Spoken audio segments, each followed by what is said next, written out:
Local governments throughout the world are highly indebted and often close to financial distress. What to do to restructure their debt? One lesson may come from the United States of America, where local governments can access a municipal debt restructuring legislation known as Chapter 9.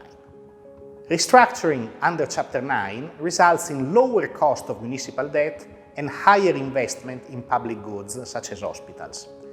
And yet, this legislation is not available everywhere, and often its adoption faces strong resistance. Why is that the case?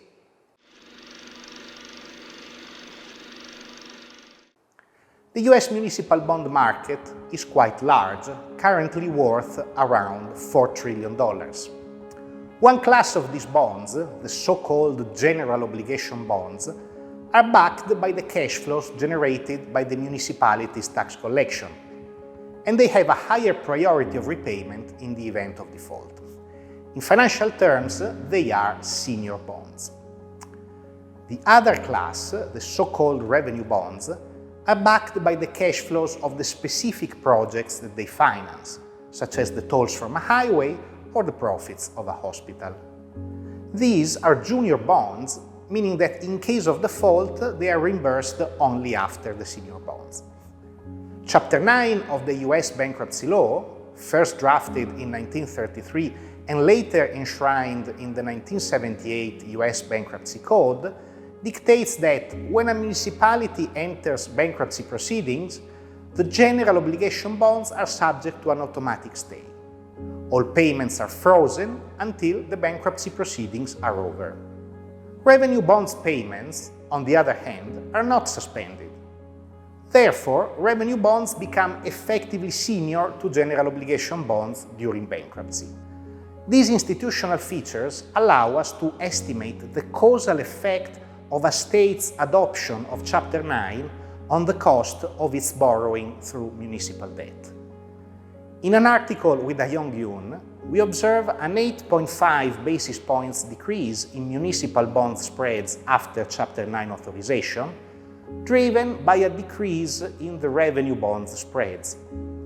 This is not surprising because revenue bonds are those that stand to gain the most from Chapter 9 restructurings. Furthermore, since hospitals are often financed by revenue bonds proceedings, we also observe a 24.5% increase in hospitals' capital expenditures, with positive spillover on the construction industry and, although to a smaller extent, on real estate, wholesale, and healthcare as well. Despite these widely beneficial effects of Chapter 9 authorization, however, in the 90 years since 1933, only 27 out of the 50 US states have, in several waves, authorized Chapter 9. Therefore, we decided to investigate why Chapter 9 authorization is all but universal.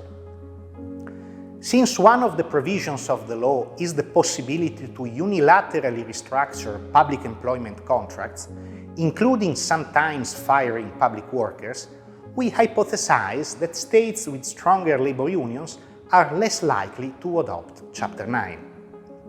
Another relevant variable is judicial efficiency. Municipal bankruptcies are large and complex cases, which only an efficient judiciary is fully equipped to handle.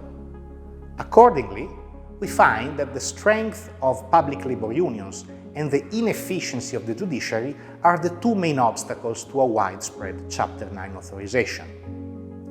In sum, financial reform has the potential to bring about widely beneficial effects in terms of economic growth. But political and institutional factors can hinder them or even prevent them from happening altogether.